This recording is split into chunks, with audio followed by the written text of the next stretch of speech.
Hello everybody, it's good to be back.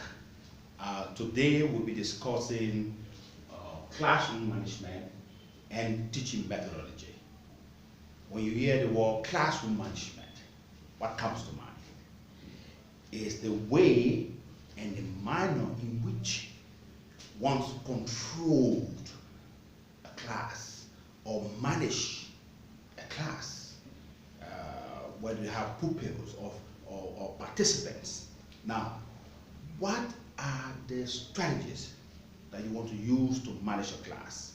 This is it. Now, when you enter the class the first time, make sure you lay what we call ground rules. Ground rules. So, what are ground rules? Ground rules will be the do's and the don'ts, who participates, what you need to do, what are the rules, keep the phone off, put your hands up before you become recognized, participate fully, do assignments, do tests,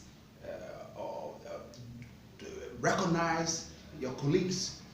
Every answer, only the instructor will have the right to determine what's wrong and what's right, respecting other views. All these are in the ground rules. When you do this, this is a very good opportunity to be able to manage and control the participants of any class. Now, I want to move to teaching methodology. Classroom management and teaching methodology go hand in hand, and this is very, very important. There are factors and there are principles for teaching methodologies. What are those principles? For example, there's no way you come to class in the morning or in the evening and you don't have a plan. Now, the teaching methodology means that you do have a plan, the one we call a lesson plan. And this is the way to go about it. So for example, we have the acronym STOP. S-T-O-P. The acronym STOP. Each of these letters have its own meaning when it comes to lesson planning. Now, under STOP, there is another letter we call the E. Now, STOP E. STOP E. What is it?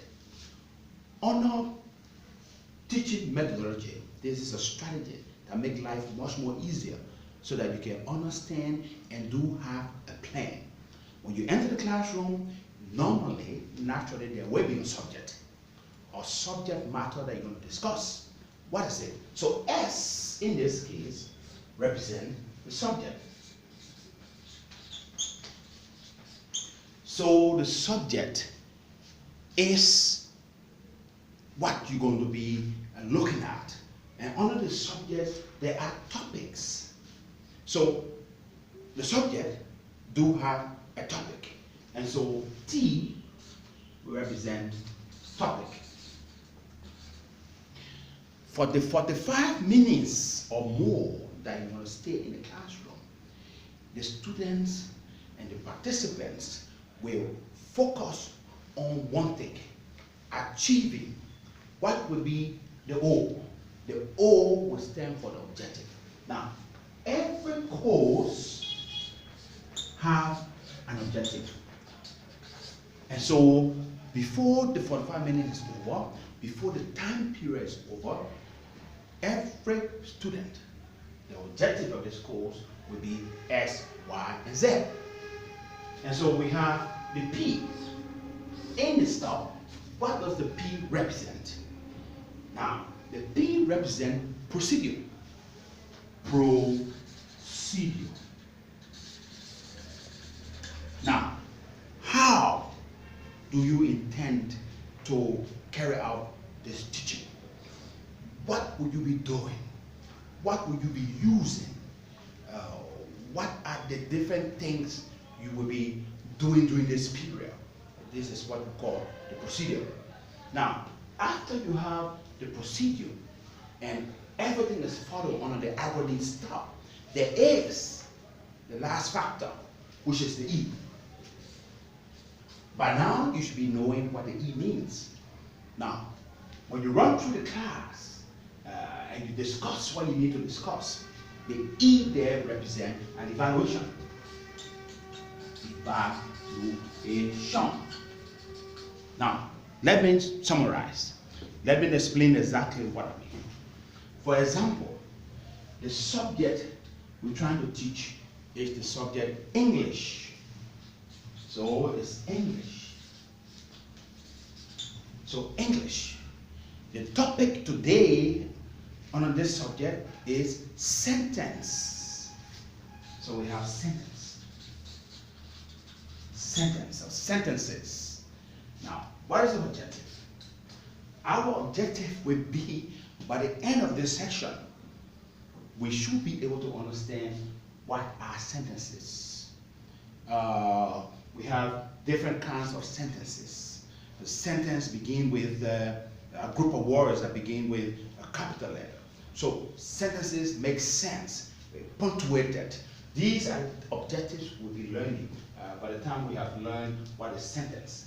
Now, the procedure we're going to use, now you can see we are using the chalkboard, we are using the flashboard, we are using maybe the projector, and today we are using our markers.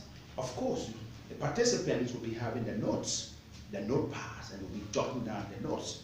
This is what we call the procedure. For the evaluation, which is obvious, evaluation check against understanding. What have the students been able to learn? How do you check to see whether they have done their assignments, or whether they have mastered the particular subject matter? In this case, evaluations can be threefold. We do classwork, we do assignments, and we do Moodle tests. When you do apply these different factors and modules, we'll call the STOP-E approach to lesson planning. By this time, you have understood that a very good plan and teaching methodology will require that you have all the steps. Again, this has been a production of my Result 24/7 towards your best results. Thank you very much.